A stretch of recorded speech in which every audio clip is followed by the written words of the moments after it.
তাহলে মা না জেনে যারা পাপ করে তাদের অপরাধের ক্ষমা হয়, জেনে যেজন পাপ করে তার কোনো ক্ষমা হয় না। আবার বলবে বলে মা দাঁড়াও একটু বুড়ো হই তখন না হয় একটু তুলসীর মালাটা পরবো, এখন থেকে পরা যায়। মায়ের আবার জোরে জোরে ঘাড়। হরি বল হরি বল। যখন গলায় সোনার চেনটা আর মানাবে না, সুন্দর সোনার নেকলেসটা আর গলায় মানাবে না, মানাবে না ঠিক নয়, এখন বুড়ো বয়সে গিয়েও মেকআপ করা যায়, তাই না? মানাবে না ঠিক নয়। আসল কথা হচ্ছে যখন বৌমা এসে ঝগড়া করে কাড়িয়ে নিয়ে নেবে, যখন পরার জন্য আর থাকবে না, তখন ওই তুলসীর মালা না হয় কম দামি যেটা কিনে পরবো, তাই তো? আচ্ছা মা, আমি মেনে নিলাম বৃদ্ধ হলে তুমি গুরুচরণ আশ্রয় করবে, বৃদ্ধ হলে তুমি কণ্ঠে তুলসীর মালা পরবে, বৃদ্ধ হলে নাম করবে, মেনে নিলাম। তুমি যে বৃদ্ধ হবে, তোমার যে বয়স হবে, তুমি যে বুড়ি হবে, সে গ্যারেন্টি তোমাকে কেউ দিয়েছে? দিয়েছে? আছে কারো কাছে গ্যারেন্টি যে হ্যাঁ আমি বৃদ্ধ হব? আরে বাবা, আজকে যে জন্মেছে কালকে সে বাঁচবে কিনা কোনো গ্যারেন্টি নেই। আজকে এখানে আমরা বসে আছি, কাল কে কোথায় থাকবো কোনো গ্যারেন্টি আছে? একটা কথা মনে রাখবেন মা, এ জগতে অনেক মানুষ বেঈমানি করে, কিন্তু নিঃশ্বাসের মতো বেঈমান আর কেউ নেই। হরি বল হরি বল। ও এই আছে, আপনি বলবেন কোনো মায়া দয়াও নেই ও।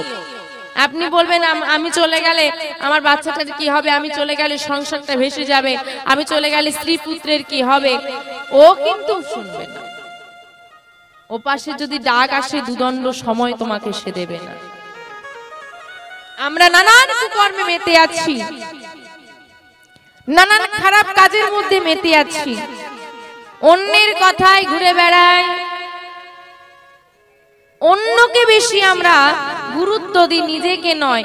সবাইকে বলে যাই মা, অন্যের কথায় গুরুত্ব দেবে না।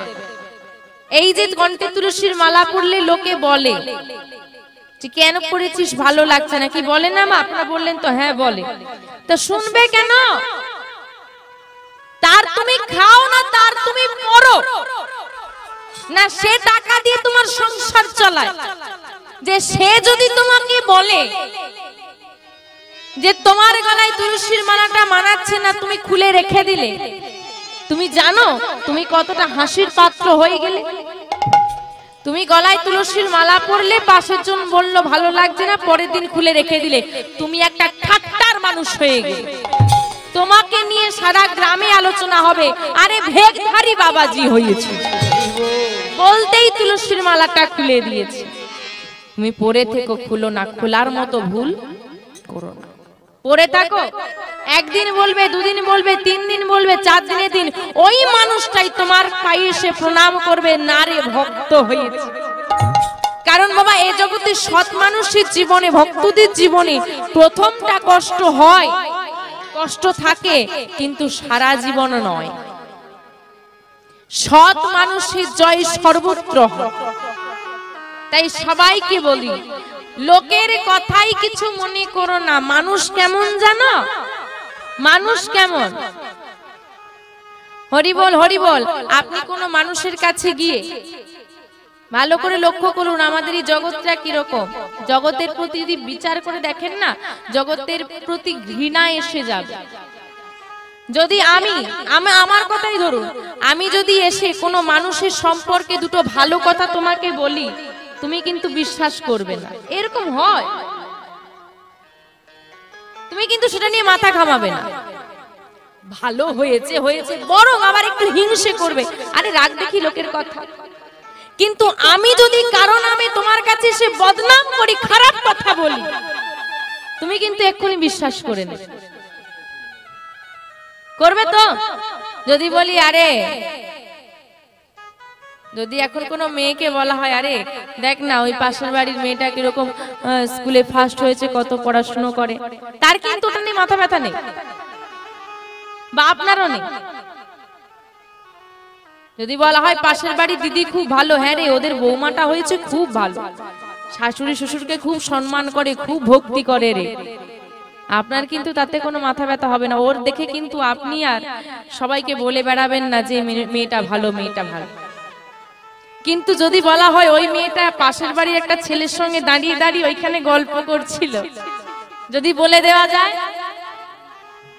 বাতাস এত তাড়াতাড়ি ছড়াতে পারবে না খবরটা আপনি কত তাড়াতাড়ি ছড়িয়ে দিতে পারবেন, এবং সবাই বিশ্বাস করে নেবে, ভালোটাকেও বিশ্বাস করবে, মানবে না, জানবে না, ছড়াবে না ভালোটা, কারণ কেউ চায় না কারো সুনাম হোক, কেউ চায় না, সবাই চায় আমি সবার কাছে বড় হই, কেউ কারো সুনাম চায়। কিন্তু খারাপটা মানুষ এ জগতে সম্মান দিতে পারে কম, বদনাম করতে পারে বেশি। এই হচ্ছে আমাদের জগতে মানুষের স্বভাব। আপনাদের মাঝেও কিছু কিছু, আমাদের মাঝেও আছে কিছু কিছু। দেখবেন ও মা, তোমার ঘরে যদি একটা বিষাক্ত সাপ ঢুকে ফনা তুলে বসে থাকে, তুমি কি করবে?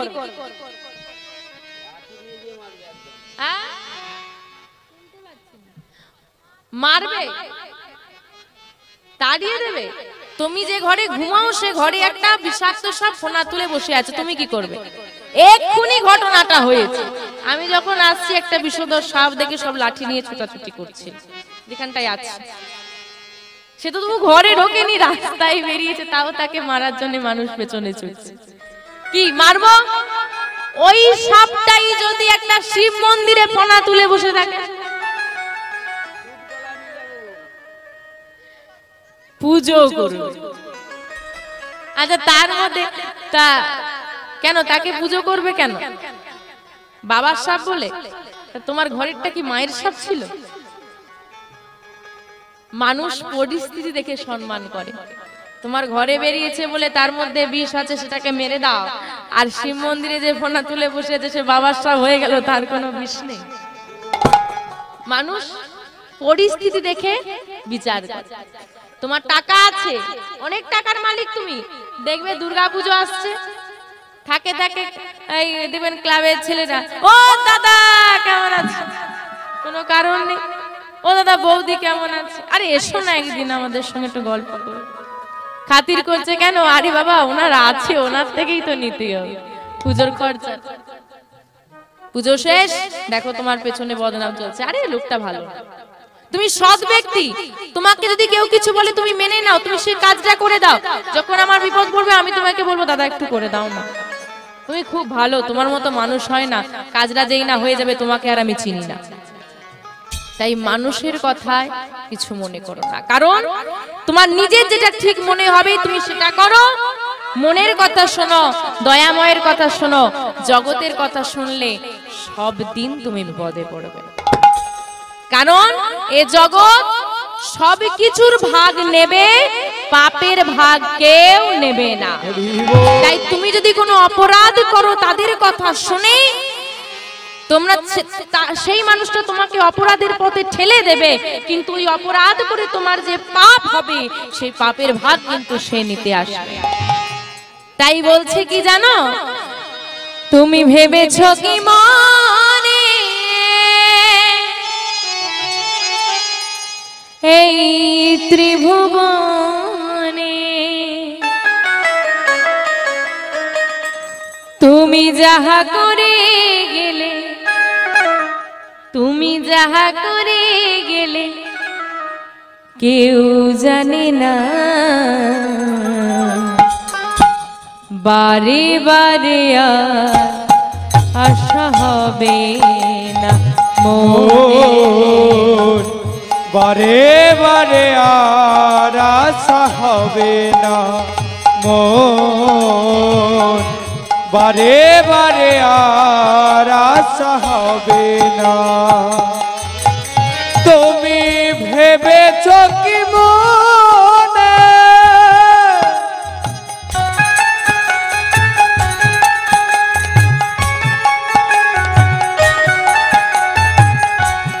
এই ত্রিভুবনে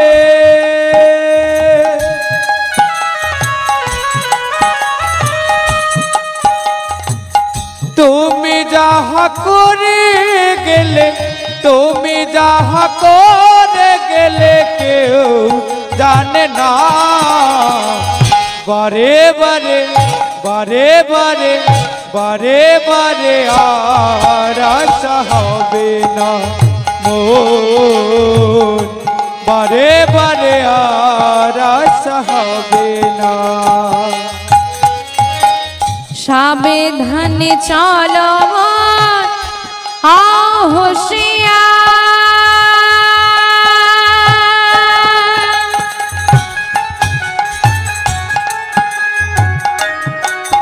তোমার বেলাতে বয়ে যায়, ওই দেখো আসে অন্ধ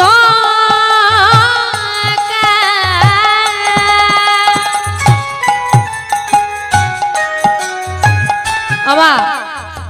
সাবধানে চলো মন, হও হুঁশিয়ার, তোমার বেলা যে বয়ে যায় আসে অন্ধকার। অন্ধকার মানে কি? এখানে অন্ধকার মানে মৃত্যু। আপনার এই জগতে কিন্তু আপনি জন্ম নিয়েছেন, চাকরি পাবেন কিনা, আপনার সন্তানাদি হবে কিনা, বিয়ে হবে কিনা, হ্যাঁ, কোনো গ্যারেন্টি কিন্তু নেই। কিন্তু আপনার মৃত্যু হবে, আজ জন্মেছে যখন মরতে হবে সেটা কিন্তু গ্যারেন্টি সব।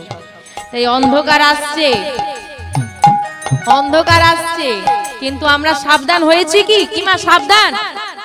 হ্যাঁ কি না সাবধান? আপনাদের একটা অসাবধানতার কাজের কথা বলে যাই আস্তে।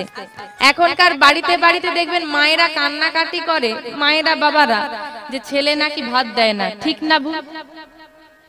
ঠিক তো? ঘরে ঘরে কান্নাকাটি শোনা যায় তো। তার মানে এটা ছেলের দোষ না মায়ের দোষ? মায়ের। মায়ের। এখানে হরিবাসরে বলছো বলে মায়ের দোষ হয়ে গেল, আর ঘরে গেলে তো বলবে বৌমার দোষ।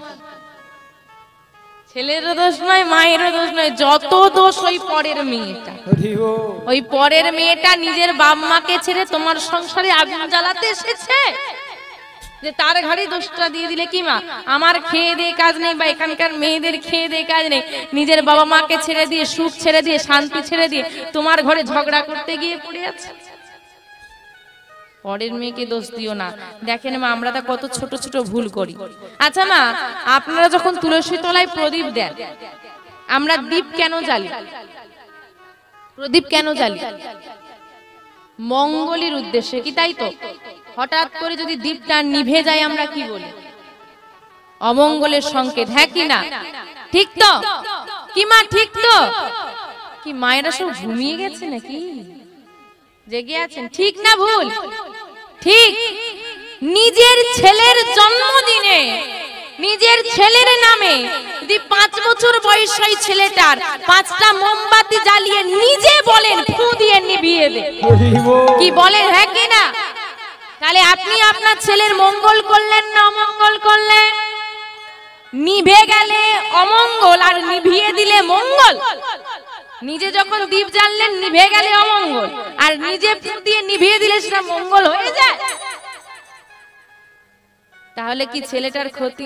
মানে আমরা বোঝাতে চাইলাম কে, দেখ বাবা আমি তো মায়ের মতো মা হতে পারিনি, তোর 5 বছর এই দীপশিখা যখন ঊর্ধ্বশিখা মানে ঊর্ধ্ব দিকে উঠছে, তোর এই 5 বছর উন্নতি হয়েছে, কি আর করবো বাবা, তুই ফু দিয়ে নিভিয়ে দে, আমি দাঁড়িয়ে আছি মা হয়ে দেখছি, তুই তোদের নিজের ভবিষ্যৎ নিজে অন্ধকার কর, আমি মা হয়ে দাঁড়িয়ে দেখবো নে কর।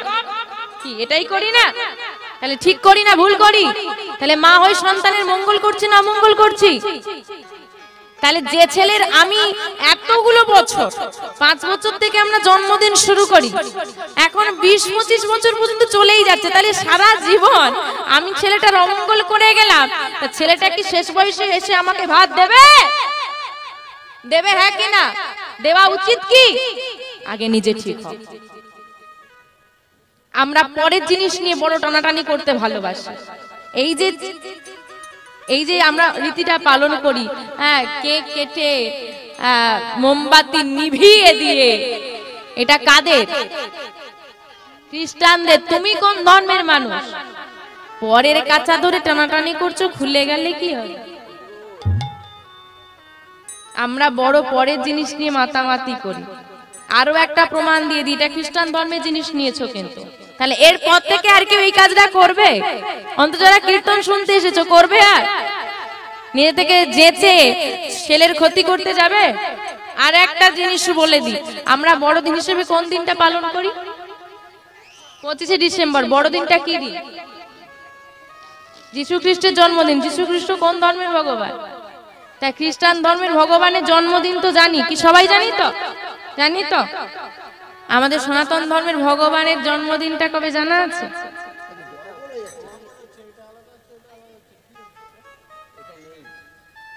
আমরা সনাতন ধর্মের মানুষ মাথাটা নিচু হয়ে যাবে যদি কেউ প্রশ্ন করে। জন্মাষ্টমী কৃষ্ণের, সেটা দাপর যুগের, আমি কলি যুগের মানুষ। আমি কলি যুগের মানুষ, আমার গৌর হরি দয়াময়। তাহলে আমাদের বড়দিন হবে আমাদের ধর্মের ভগবানের আবির্ভাব তিথিটাকে আমরা বড়দিন হিসেবে পালন করি না, করি অন্য ধর্মের ভগবানের দিন, জন্মদিনটাকে। কেন? কবে শিখবো? কবে জাগবে চেতনা? চৈতন্য কথা শোনো, চৈতন্য কথা শোনো। কেন? কেন চৈতন্য কথা শুনতে বলছে? যার কথা আস্বাদন করলে জীবের চেতনা জাগ্রত হলেন, তিনি হলেন চৈতন্যদেব। তাই তার কথা শুনো, তবে তোমাদের চেতনা জাগবে। আমরা তো সব অচেতন।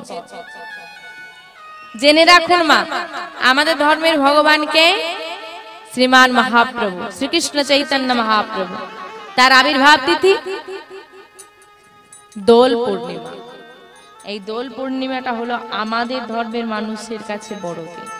আমাদের ধর্মের ভগবানের জন্মদিন কথাটা নয়, আমাদের ব্যবহৃত হয় আবির্ভাব তিথি। ভগবানের জন্ম হয় না, তিনি আবির্ভূত হন। তাহলে কত ভুল কাজ করি আমরা।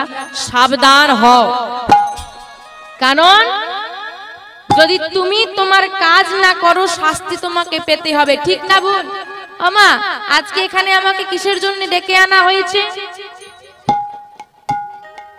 আস্তে, কিসের জন্য? কৃষ্ণ কথা বলার জন্য। তা আমি যদি এখানে এসে ঘুমিয়ে পড়ি আর স্টেজে না আসি, কমিটি দাদা ভাইরা আমাকে কি করবে? মারবে,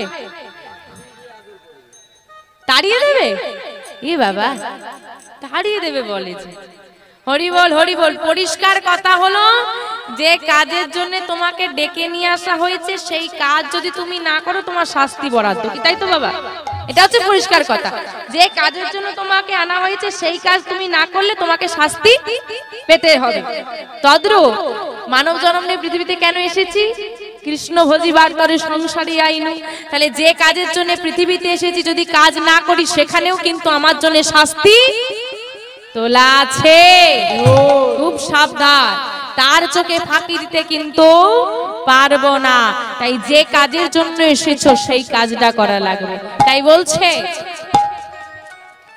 সাবধানে চলো হও হুঁশিয়ার।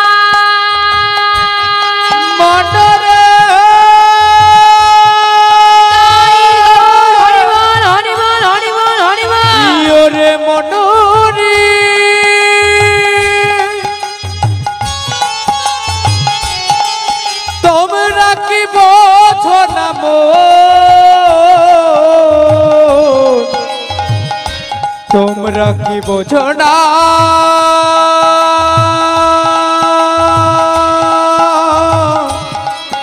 তোমরা কি বোঝো না।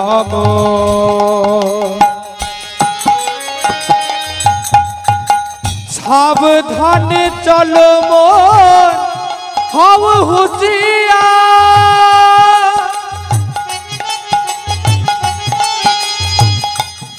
তোমার বেলা যে বড়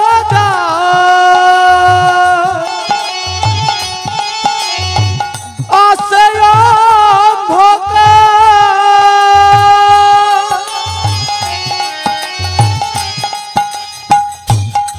তোমার হিসাব করবে সেই বিধাতা। হিসাব করবে সেই বিধাতা। হিসাব করবে সেই বিধাতা। তোমার হিসাব করবে সেই বিধাতা। তার কাছে ফাঁকি ঝুঁকি, তার কাছে ফাঁকি ঝুঁকি কিছুই চলে না। বারে বারে বারে বারে বারে বারে আর আশা হবে না মোর, বারে বারে আর আশা হবে না। তুমি ভেবেছ কি মনে এই ত্রিভুবনে, ভেবেছ কি মনে এই ত্রিভুবনে, তুমি যাহা করে গেলে, তুমি যাহা করে গেলে কেউ জানে না। বারে বারে বারে বারে বারে বারে আর আশা হবে না মোর, বারে বারে আর আশা হবে না মোর, বারে বারে আর আশা হবে না মোর, বারে বারে আর আশা হবে না। একেবারে এসেছি বা এমন স্বীকৃতি আর করে যায়নি যে পরজন্মে আবার মানব জন্ম পাবো। তাই চলুন সবাই মিলে একবার মানব জন্ম পেয়েছি আর এমন সুন্দর হরিবাসরে এসে উপস্থিত হয়েছি সবাই মিলে আমার গৌর হরির জন্য। একটু উলুধ্বনি উলুধ্বনি উলুধ্বনি, সবাই একটু উলুধ্বনি মা একসঙ্গে। আমার গৌর এলো রে সোনার নদিয়া, উলুধ্বনি উলুধ্বনি উলুধ্বনি উলুধ্বনি, হরি ধ্বনি শব্দ শোনা যায় আমাদের গৌরে লরে, আমাদের গৌরে লোরে সোনার নদিয়ায়, হরি ধ্বনি উলুধ্বনির শব্দ শোনা যায় আমাদের গৌরে লোরে, আমাদের গৌরে লোরে সোনার নদিয়ায়, উলুধ্বনি হরিধ্বনি শব্দ শোনা যায় আমাদের গৌরে লোরে। আমার হাত তুলতে কষ্ট হচ্ছে? হাত আছে তো দেখি, যার যার হাত আছে তোলো, যার হাত নেই তোলার দরকার না। হ্যাঁ, এইভাবে হাতটা তুলে রাখলে তবে না গৌর গোবিন্দ বুঝতে পারবে এখানে কেউ আছে, না হলে অত ওপর থেকে না দেখা যাবে না ঠিক ঠিক। তাই আবার হাতগুলো নেমে গেল কেন? হাতে ব্যথা করছে? তুলে রাখো সবাই একসঙ্গে, তবে না শ্রীরাম বৃন্দাবন নবদ্বীপ ধাম মনে হবে। আমার গৌরে লরে সোনার নদিয়ায়, উলুধ্বনি হরি ধ্বনি শব্দ শোনা যায় আমাদের গৌরে লোরে, আমাদের গৌরে লোরে সোনার নদিয়ায়, উলুধ্বনি হরিধ্বনি শব্দ শোনা যায় আমাদের গৌরে লোরে। কে কে তোরা গৌর দেখবি আইরে ছুটে আয়, কে কে তোরা গৌর দেখবি আইরা ছুটে আয়, কে কে তোরা গৌর দেখবি আইরে ছুটে আয়, কে কে তোরা গৌর দেখবি আইরা ছুটে আয়, আমাদের গৌরে লোরে তাই গৌর হরি বল হরি বল হরি বল, উলুধ্বনি হরিধ্বনি শব্দ শোনা যায় আমাদের গৌরে লোরে, আমাদের গৌরে লোরে সোনার নদিয়ায়, উলুধ্বনি হরিধ্বনি শব্দ শোনা যায় আমাদের গৌরে লোরে। শান্তিপুর ডুবু ডুবু নদী ভেসে যায়, শান্তিপুর ডুবু ডুবু নদে ভেসে যায়, শান্তিপুর ডুবু ডুবু নদী ভেসে যায়, শান্তিপুর ডুবু ডুবু নদে ভেসে যায়, আমাদের গৌরে লরে সোনার নদিয়ায়, উলুধ্বনি হরিধ্বনি শব্দ শোনা যায় আমাদের গৌরে লোরে, হরি বল হরি বল হরি বল, সোনার নদিয়ায়, উলুধ্বনি হরিধ্বনি শব্দ শোনা যায় আমাদের গৌরে লোরে। আমাদের গৌরে লোরে, আমাদের গৌরে লোরে, আমাদের গৌরে লোরে, আমাদের গৌরে লোরে, আমাদের গৌরে